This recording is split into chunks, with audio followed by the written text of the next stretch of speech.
is Mr. Berardo again. We're getting into the actual fighting of World War II, and we're going to talk about how the United States gets involved and our plans for that. Early stages for us, the Japanese attacked us, a sneak attack. They attacked many different places at once. They attacked the Philippines, they attacked Wake Island, they attacked Midway. They attacked a lot of these places all at once, and we lost them all at once.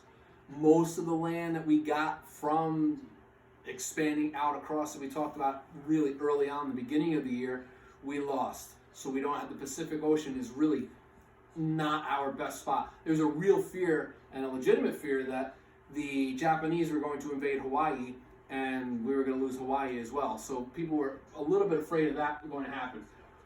Basically, we stopped the bleeding, we stopped everything happening.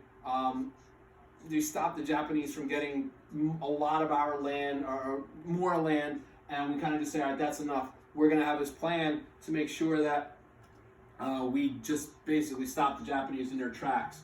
You can see all these different battles when you focus in. Can you zoom in on that a little bit more? All right, this is talking about all the different areas that the Japanese controlled. All this stuff in gold was theirs, and everything else in like the lighter color was part of the Allies. You have some other countries over there, like this little area. It's a neutral nation, but Japan controlled a good chunk of the Pacific Ocean, and they were moving out. I mean, this little island right here controlled a good chunk of China. They control a good chunk of where Vietnam is in Indochina right now, what it was called then. They were no joke. They were pretty good. They were pretty good at doing at fighting. So we'll hop back to this at some other point. Hopefully when I see you in person, it'll be much better. Our plan, though, once the Japanese got as far as really is just to maintain the Japanese, but our plan was to go into Europe first. Some of those places on that last map belonged to other nations, like Great Britain was really involved in New Zealand and Australia. So we had allies there. Russia was over there. But we had this feeling that if we did not defeat Germany, didn't really matter what Japan would do, because Germany would just dominate everything and take over, and we would lose. So our strategy for victory was beat Hitler first. We're willing to lose more, but that's okay from the Japanese. If we can hold them up later, we could beat them, and that would be fine. If we let Hitler continue his domination, we feel that eventually Germany is going to be impossible to defeat. So we're going to send the bulk of our forces to really go attack Germany and attack Europe. We're going to start in North Africa to go after their oil fields. And once we get into North Africa, Europe is the next step. And that's the big thing. We take out their oil fields and we take out their ability to drive and the ability to move their tanks and stuff. We will be able to do it. Once we go from North Africa, we cross the Mediterranean Sea. We go into the lower part of Italy. We actually go into Sicily, and we actually start to push the Italians out, and we start to beat them, and they start to retreat to the point where Germany invades Italy, and we have to fight the Germans back for all of the stuff that we had gone into.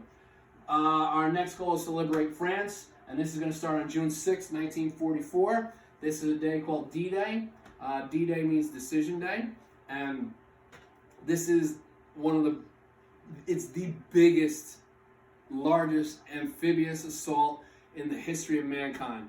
It will continue to be the largest amphibious assault in the history of mankind, because it was more or less a surprise, and we're never going to see that many soldiers fight in that one small area again.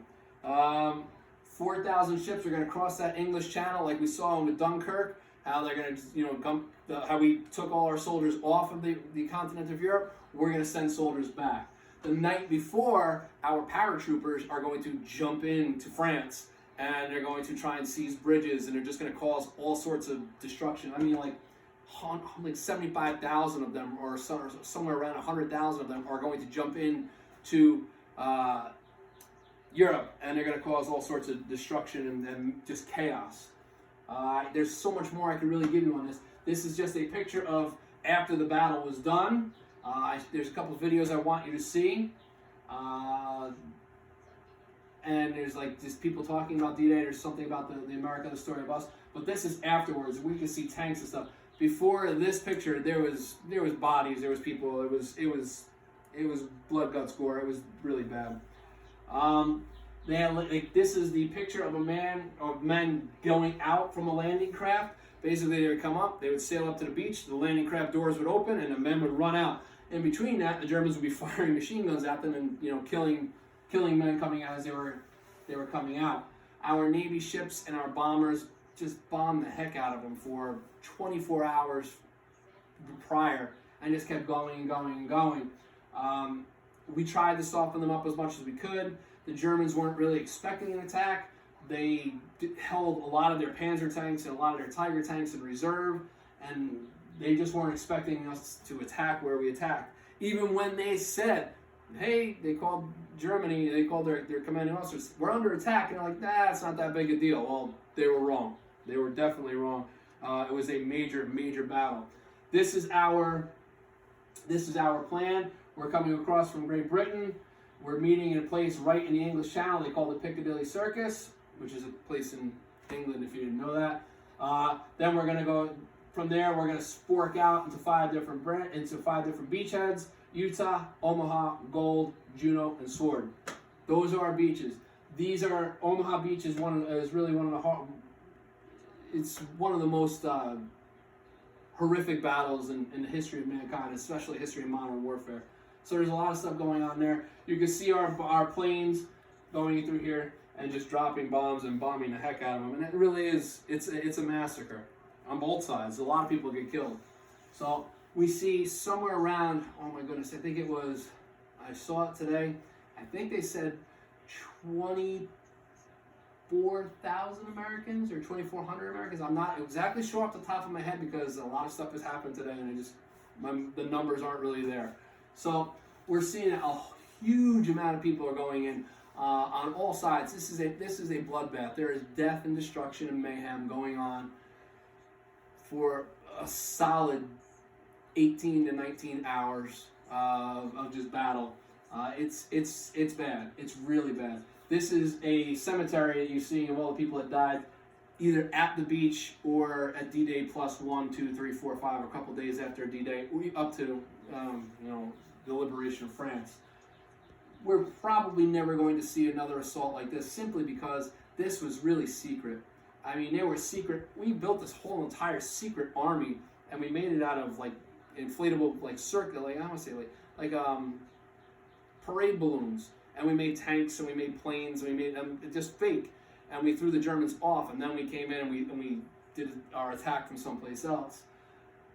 We can't do that now. There's satellites that fly overhead every 30 minutes, where they'll see us, and they'll see us planning. But this is one of the most decisive battles in the history of mankind, and this is the beginning of the end for the Germans. Once they lose this, it's over. It's really the beginning of the end, and we just keep going at them and keep going at them and keep going at them. From here, within a few months, we're going into France, or we're taking over France, and then we get on to other stuff from there. So that is the beginning stages. I know we kind of went through it really quick, but the war, just remember, the war was going on for 2 years before we got involved, over 2 years before we got involved, and now we're in it, and we're really in it to win it. And I sent a bunch of different stuff there in your homework assignment to look at. Be well, and I will see you soon.